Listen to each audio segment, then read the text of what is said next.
اس مہینے کے اندر کون کون سی بدعات ہیں، آئیے ان کا جائزہ لیتے ہیں۔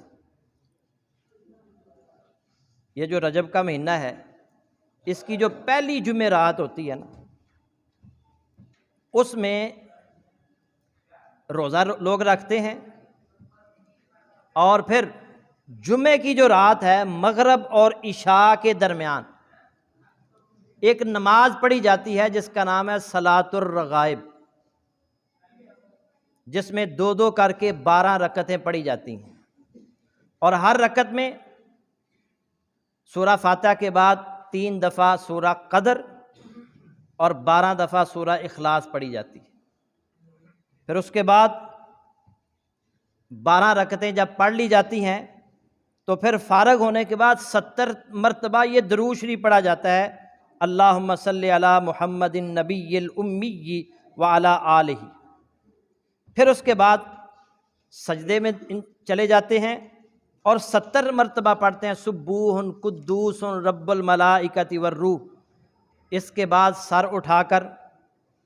70 مرتبہ یہ دعا پڑھتے ہیں، رب اغفر وارحم وتجاوز عما تعلم انک انت العزیز الاعظم۔ اور کہتے ہیں جی اس کے بعد آپ جو بھی اللہ سے دعا کریں گے اللہ اس دعا کو قبول کرے گا۔ اب یہ جو روایت ہے اس کے بارے میں ابن جوزی، امام نووی، امام شوقانی مختصراً، چونکہ ٹائم تھوڑا رہ گیا ہے، ان سب نے اس روایت کو من گڑت قرار دیا ہے، یہ خود گڑی گئی ہے، اللہ کے نبی صلی اللہ علیہ وسلم سے ثابت نہیں ہے۔ اسی طرح مختصراً رجب کے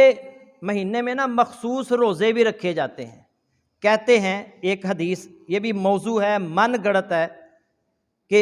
اس مہینے میں ایک روزہ رکھو گے تو 1000 سال کے روزے لکھ دیے جاتے ہیں، 2 روزے رکھو گے تو 2000 سال کے روزے لکھ دیے جاتے ہیں، 3 روزے رکھو گے تو 3000 سال کے روزے لکھ دیے جاتے ہیں، جو 7 روزے رکھے گا جہنم کے دروازے اس کے لیے بند کر دیے جاتے ہیں، جو شخص 8 روزے رکھے گا اس کے لیے جنت کے 8 دروازے کھول دیے جاتے ہیں، اور جو 15 روزے رکھے گا اس کی برائیوں کو نیکیوں میں بدل دیا جاتا ہے، اور ایک اعلان کرنے والا اعلان کرتا ہے کہ اللہ نے تمہاری مغفرت کر دی ہے، تم نئے سرے سے عمل شروع کر دو، جو شخص اس سے زیادہ روزے رکھتا ہے اسے اس سے زیادہ عطا کیا جاتا ہے۔ امام جوزی اور دیگر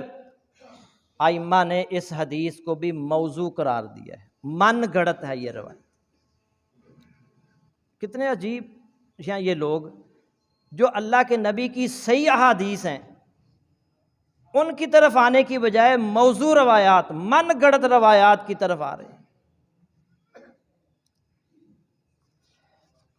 اسی طرح